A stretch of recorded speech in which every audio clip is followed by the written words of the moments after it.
বিএনপির চেয়ারপারসন বেগম খালেদা জিয়াকে উন্নত চিকিৎসার জন্য লন্ডনে নেওয়ার তারিখ আবারও পিছিয়েছে। ৫ ডিসেম্বর সকালে বিএনপির পক্ষ থেকে সম্ভাব্য যাত্রার তারিখ হিসেবে ৭ ডিসেম্বর বলা হলেও রাতে জানানো হয় তা পরিবর্তন করে ৯ ডিসেম্বর করা হয়েছে। তবে এই তারিখও চূড়ান্ত নয়। চিকিৎসকদের পরামর্শ ও খালেদা জিয়ার শারীরিক অবস্থার উপর নির্ভর করে সময় আরও পেছাতে পারে। এর আগে খালেদা জিয়ার লন্ডন যাত্রার জন্য কাতারের আমিরের পক্ষ থেকে একটি বিশেষ এয়ার অ্যাম্বুলেন্স পাঠানোর কথা ছিল, কিন্তু কারিগরি ত্রুটির কারণে সেটি পাঠানো সম্ভব হয়নি।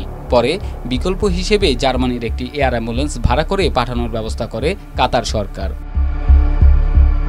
কাতারের ব্যবস্থাপনায় যে এয়ার অ্যাম্বুলেন্স ভাড়া করা হয়েছে সেটিরও সময়সূচি নতুন করে নির্ধারণ করা হয়েছে। শুরুতে ৬ ডিসেম্বর ঢাকায় অবতরণ করার কথা থাকলেও নতুন সময়সূচি অনুযায়ী এয়ার অ্যাম্বুলেন্সটি ১০ ডিসেম্বর ঢাকায় পৌঁছানোর কথা রয়েছে। গত ২৩ নভেম্বর থেকে এবার কেয়ার হাসপাতালে ভর্তি আছেন বেগম খালেদা জিয়া। শারীরিক নানা জটিলতার কারণে তাকে হাসপাতালের নিবিড় পর্যবেক্ষণে রাখা হয়েছে।